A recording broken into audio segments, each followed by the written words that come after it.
اچھا، آج کے اس تحقیقی جائزے میں ہم ایک ایسے موضوع پر بات کرنے والے ہیں جو سچ کہوں تو انسانیت کی تاریخ کا ایک بے حد سنگین، دردناک اور شاید سب سے زیادہ پریشان کرنے والا حصہ ہے۔ یہ شام یعنی سیریا کا بحران ہے۔ دیکھیں، ظاہری طور پر یہ کسی عام سیاسی کشمکش جیسا لگتا ہے، لیکن دراصل ایسا بالکل نہیں ہے۔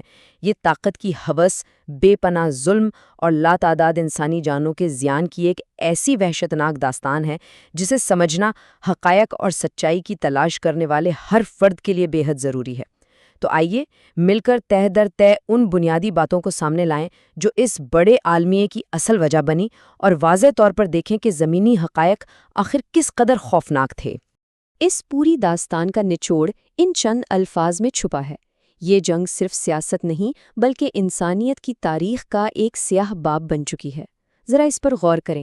یہ صاف ظاہر کرتا ہے کہ یہاں بے گناہ لوگوں نے ایسی ناقابل تصور تکلیفیں برداشت کی ہیں جنہیں سن کر کسی کا بھی دل کانپ اٹھے۔ سیاست اور جنگی مفادات کے بیچ عام عوام بری طرح پس کر رہ گئے۔ یہاں ہمارا بنیادی مقصد انہی حوالات کو بالکل شفاف اور غیر جانبدار انداز میں سمجھنا ہے۔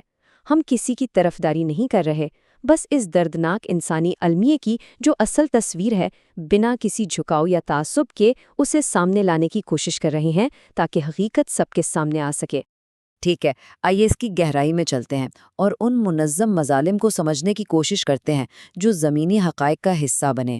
جب ہم مختلف رپورٹس اور دستاویزات کو بغور دیکھتے ہیں تو ایک نہایت ہی پریشان کن حقیقت واضح ہوتی ہے۔ دیکھیں، یہ افراتفری یا ہنگامی حالات میں ہونے والے کوئی عام واقعات نہیں تھے، بالکل نہیں۔ یہ ایک باقاعدہ منصوبہ بندی، ایک مکمل طریقے کے تحت کیے گئے ایسے اعمال تھے جنہوں نے عام شہریوں کی زندگیوں کو شدت عذاب میں مبتلا کر دیا۔ یہ سمجھنا اس لیے لازمی ہے تاکہ ان سخت حقائق کی شدت کا درست اندازہ ہو سکے۔ یہ کوئی اتفاق نہیں تھا، بلکہ باقاعدہ ایک نظام کے تحت کیا گیا ظلم تھا۔ اب ان مخصوص مراحلوں پر غور کریں جو سامنے آنے والی مستند رپورٹ سے لیے گئے ہیں۔ یہ ترتیب خود میں ایک ایسی دہشت سمیٹے ہوئے ہے جو بیان سے باہر ہے۔ پہلے مرحلے میں لوگوں کو ان کے گھروں یا گلیوں سے گرفتار کیا جاتا تھا۔ پھر دوسرے مرحلے میں ان کی آنکھوں پر پٹی باندھ دی جاتی تھی تاکہ انہیں کچھ دکھائی نہ دے۔ اس کے بعد تیسرے مرحلے میں انہیں گڑھوں میں پھینک کر ان پر اندھا دھند گولیاں چلائی جاتیں، اور چوتھا یعنی آخری مرحلہ یہ تھا کہ ان گڑھوں کو آگ لگا دی جاتی تھی۔ یہ سب خوفناک حقائق اب دنیا کے سامنے آ چکے ہیں۔ ان مظالم کی منصوبہ بندی اور بے حسی ایسی ہے جو کسی بھی انسانی ضمیر کو پوری طرح جھنجھوڑنے کے لیے کافی ہے۔ اب دیکھیں، یہاں جو سب سے قابل غور بات ہے وہ یہ کہ ان واقعات کی کڑیاں جڑتے ہوئے ایک مخصوص شخصیت کا نام بہت نمایاں ہو کر سامنے آتا ہے: کمانڈر امجد امجد۔ دیکھیں، جب اتنے بڑے پیمانے پر ایسے سنگین واقعات منظر عام پر آتے ہیں تو اکثر کوئی نہ کوئی اہم کردار اس پوری داستان کے مرکز میں ابھر آتا ہے، اور بالکل یہی یہاں بھی ہوا۔ اس مخصوص نام اور اس سے جڑی تفصیلات کے ذریعے ہمیں آگے چل کر ان تلخ حقائق کو مزید گہرائی سے سمجھنے کا ایک بہت اہم راستہ ملتا ہے، ایک ایسا راستہ جو ان در پردہ اعمالوں کو بے نقاب کرتا ہے۔ اس کردار کے حوالے سے جو تفصیلات سامنے آئیں وہ سچ میں حیران کن ہیں۔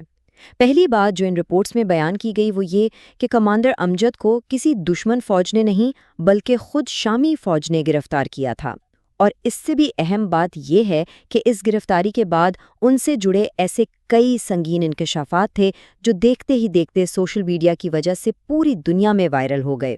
دراصل اس ایک واقعے نے ایک اہم ترین پل کا کام کیا۔ اچانک ان پوشیدہ حقیقتوں اور ان کی تفصیلات تک دنیا بھر کے عام عوام کی رسائی ہو گئی۔ معلومات کے اس طرح عام منع نے ہر طرف ایک تہلکہ مچا دیا اور خاموشی کے تمام پردے چاک کر دیے۔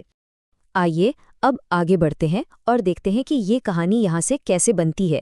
جب ہم اس مسئلے کے وسیع تر منظرنامے یعنی اس براعظم جیوپولیٹیکل ویب کو دیکھتے ہیں تو صاف نظر آتا ہے کہ کہانی کسی ایک ملک کی سرحدوں تک محدود نہیں تھی، اور سچ کہوں تو یہی اس عالمی کی پیچیدگی کا اصل سبب ہے۔ اس جنگ میں صرف ایک ملک نہیں بلکہ بڑی عالمی اور علاقائی طاقتیں براہ راست اس کشمکش کا حصہ رہیں۔ یہ معاملہ مقامی سطح سے نکل کر عالمی سیاست کی در پردہ سرگرمیوں اور ٹکراؤ کا ایک بہت بڑا میدان بن گیا، جہاں مقامی لوگوں کی زندگیاں ان بڑے کھلاڑیوں کے ہاتھ کا کھلونا بن گیا۔ اور یہ یہاں بہترین انداز میں واضح کرتا ہے کہ اصل صورتحال کیا تھی۔ اگر ہم ان مختلف بیرونی عوامل کو دیکھیں تو بائیں طرف ایران کی مسلسل حمایت اور مداخلت نے اس صورتحال کو مزید الجھا دیا۔ دوسری طرف روس یعنی رشیا کو دیے گئے فوجی ایڈ آن نے اس کشمکش کو ایک بالکل ہی نیا رخ دے دیا۔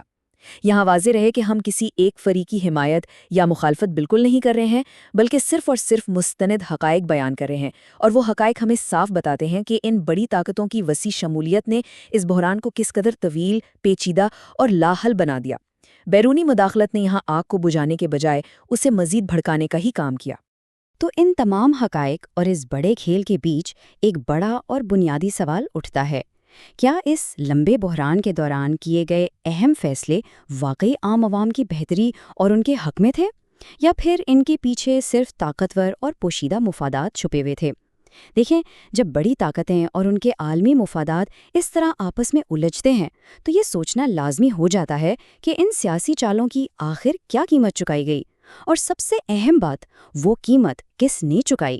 یہ ایک ایسا غیر جانبدار لیکن چبھنے والا سوال ہے جو حقیقت پسند اور تحقیق کرنے والے ہر فرد کے ذہن میں ضرور آنا چاہیے۔ ان تمام لمبے سیاسی تجزیوں کے بعد یہ بہت ضروری ہے کہ ہم واپس اس داستان کے انسانی پہلو کی طرف لوٹ آئیں، ایسے گہرے زخم جو وقت گزرنے کے باوجود ابھی تک بھرے نہیں ہیں اور شاید کبھی بھر بھی نہ سکیں۔ آج بھی جس وقت ہم یہ بات کر رہے ہیں، شام کے لوگ ان گہرے زخموں اور درد کے ساتھ زندہ ہیں۔ ان کے دکھ، ان کے خوف اور اس تکلیف کی اصلی شدت کو پوری دنیا شاید کبھی مکمل طور پر سمجھ ہی نہ سکیں۔ یہ بحران صرف ماضی کی کسی بند کتاب کا حصہ نہیں ہے، بلکہ یہ آج بھی ان کی روزمرہ زندگی اور آنے والی کئی نسلوں کا ایک سنگین ترین حصہ بنا ہوا ہے۔ آخر میں اس بحران اور ان واضح حقائق کو باغور دیکھنے اور سمجھنے کے بعد ایک نہایت اہم ترین سوال باقی رہ جاتا ہے، ایک ایسا سوال جو سیدھا انسانی ضمیر سے مخاطب ہے۔